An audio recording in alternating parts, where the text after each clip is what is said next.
बहुत समय पहले की बात है। एक महान मॉन्क के दो शिष्य उनके आश्रम में घूम रहे थे। उन्हें रोज़ सुबह शाम बगीचे में टहलने के लिए कहा गया था, क्योंकि ये सुबह शाम बगीचे में घूमना एक प्रकार का ध्यान था, चलने वाला ध्यान, जैसा कि उनके गुरु भी करते थे। चलते हुए ध्यान यानी कि चलते हुए पूरी तरह से जागरूक होना। आप 24 घंटे बैठ नहीं सकते।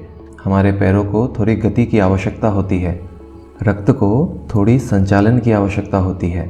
इसीलिए जिन और सूफीवाद शास्त्र के अनुसार आप कुछ घंटों के लिए बैठकर ध्यान करते हैं, फिर आप चलते हुए ध्यान करना शुरू कर देते हैं। लेकिन आप हमेशा ही ध्यान में रहते हैं, चाहे आप बैठे हों या चल रहे हों।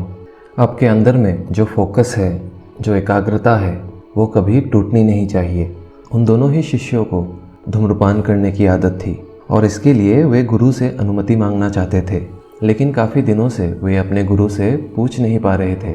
इसीलिए उन दोनों शिष्यों ने निश्चय किया कि जब वे सुबह घूमने आएंगे या फिर से बगीचे में टहलने आएंगे, तो आके सबसे पहले गुरु से धूम्रपान करने की अनुमति लेंगे।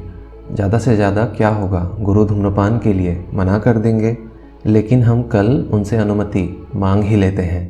ये सुन दूसरे शिष्य ने कहा, मुझे लगता है गुरुजी हमें अनुमति दे देंगे। मुझे नहीं लगता कि बगीचे में धूम्रपान करना कोई गलत बात है, और फिर हम उनके घर के अंदर तो धूम्रपान कर नहीं रहे हैं। इसके बाद कल सुबह धूम्रपान करने की गुरु के अनुमति लेने के वादे के साथ वे दोनों शिष्य अपने अपने घर चले जाते हैं। अगले दिन वे दोनों फिर बगीचे में मिले। एक शिष्य बहुत ही गुस्से में था, क्योंकि दूसरा शिष्य धूम्रपान कर रहा था। उस दूसरे शिष्य ने तंबाकू की एक कश लेते हुए पूछा, क्या हुआ?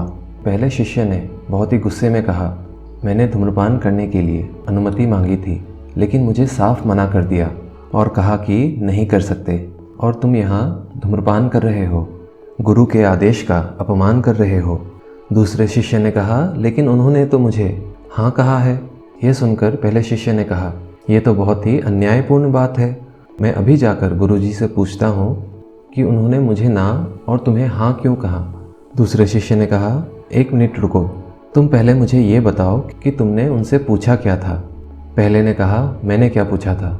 मैंने तो बस एक साधारण सा प्रश्न पूछा था कि क्या मैं ध्यान करते हुए धूम्रपान कर सकता हूँ, और उन्होंने कहा नहीं। यह सुनकर दूसरा शिष्य हंसने लगा। उसने कहा, अब मुझे समझ में आया कि मामला आखिर है क्या। मैंने गुरुजी से पूछा था कि क्या मैं धूम्रपान करते हुए ध्यान कर सकता हूँ, और उन्होंने कहा हाँ। यहाँ बस हमारे प्रश्नों को पूछने के तरीके और शब्दों के चुनाव में अंतर था, और तुमने देखा हमारे दोनों के ही उत्तर बिल्कुल अलग थे, जबकि हम दोनों एक ही प्रश्न पूछना चाहते थे। यह पूछना कि क्या मैं ध्यान करते हुए धूम्रपान कर सकता हूँ, कितना बदसूरत सवाल है। इसका उत्तर भी ना ही होना था, क्योंकि अगर कोई ध्यान कर रहा है तो वो ध्यान के बीच में धूम्रपान कैसे कर सकता है। इसके अलावा अगर कोई ध्यान कर रहा है तो ध्यान करते समय वो खाना कैसे खा सकता है? हाँ, लेकिन खाना खाते हुए ध्यान में ज़रूर रह सकता है। इसीलिए ये प्रश्न पूछना कि मैं धूम्रपान करते हुए ध्यान कर सकता हूँ एकदम सही प्रश्न था, क्योंकि कोई भी इंसान धूम्रपान को तो ध्यान से कर ही सकता है। वो धूम्रपान करते समय उसकी एक एक प्रक्रिया को बड़े ही जागरूक होकर कर सकता है। सब कुछ सही प्रश्न पूछने का खेल है। यदि आप सही प्रश्न पूछते हैं तो ये ब्रह्मांड उसके उत्तर में अपने रहस्यों को खोलते चले जाता है।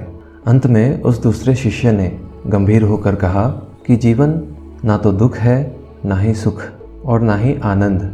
जीवन एक कोरा कागज है, और इसमें अपनी जीवनी लिखने के लिए हमें बहुत ही कलात्मक होना चाहिए।